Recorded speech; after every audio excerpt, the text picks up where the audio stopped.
Hello guys, welcome back to my channel legal affairs. आज हम पढ़ेंगे इंडियन कॉन्ट्रैक्ट एक्ट के सेक्शन 190 से 195 तक, विच इज़ सब एजेंट्स। तो चलिए स्टार्ट करते हैं सेक्शन 190 से, which says when agent can not delegate. मतलब एजेंट अपना काम किसी और को नहीं दे सकता है।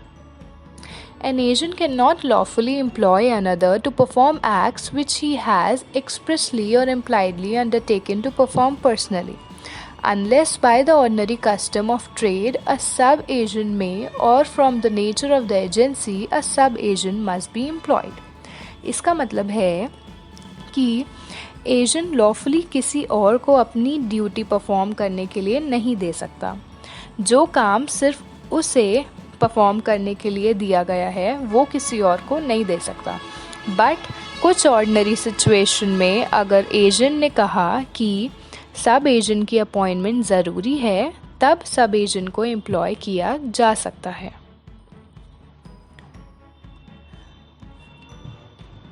अब आते हैं हम सेक्शन 191 पे, विच सेज सब agent defined. A sub-agent is a person employed by and acting under the control of the original agent in the business of the agency. मतलब कि सब एजेंट वो पर्सन है जो एम्प्लॉय किया गया है ओरिजिनल एजेंट के द्वारा और उसके अंडर काम करने के लिए in the business of agency. Section 192 says representation of principal by sub-agent properly appointed. Where a sub-agent is properly appointed, the principal is, so far as regards third persons, represented by the sub-agent and is bound by and responsible for his acts as if he were an agent originally appointed by the principal.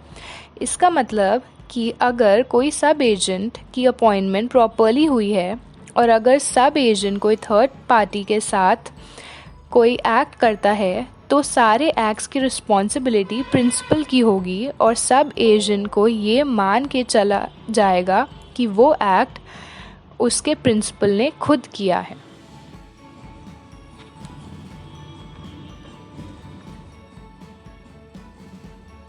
Agent's responsibility for sub-agent. The agent is responsible to the principal for the acts of the sub-agent. इसका मतलब कि सब agent के सारे act की responsibility agent की होगी principal की तरफ। सब agents responsibility.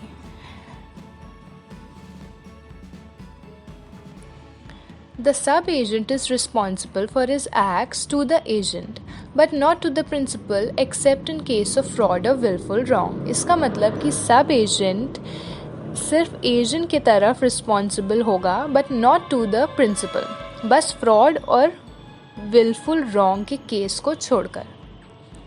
Section 193 Agent's responsibility for sub-agent appointed without authority.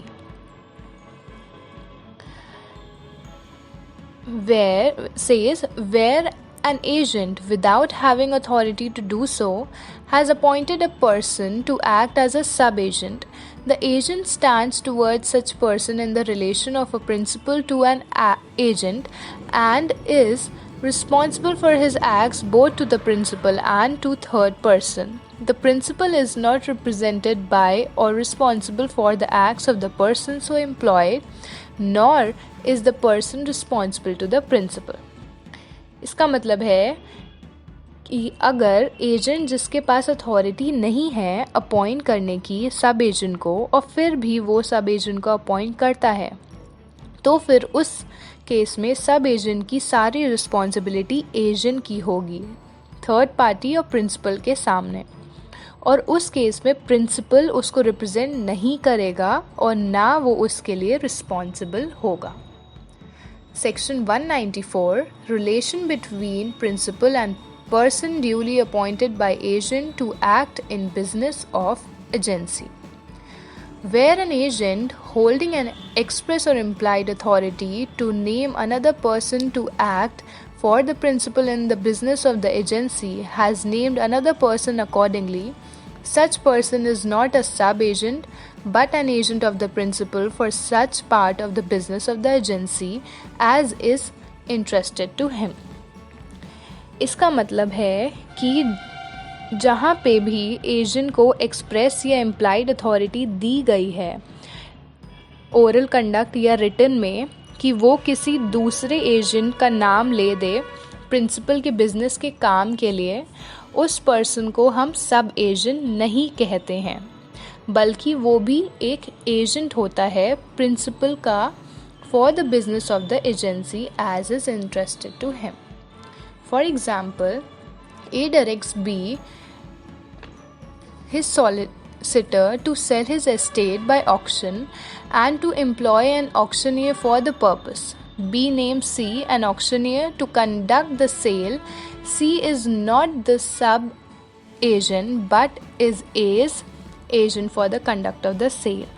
A ने B को डायरेक्ट किया अपना ज़मीन ऑक्शन में बेचने के लिए और ऑक्शनियर एम्प्लॉय करने के लिए फॉर दैट पर्पस. बी ने सी को एम्प्लॉय किया फॉर दैट पर्पस, तो इसमें सी सब एजेंट नहीं है बल्कि ए का ही एजेंट है for the conduct of the cell.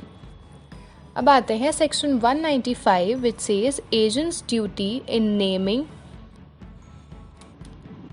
Such persons.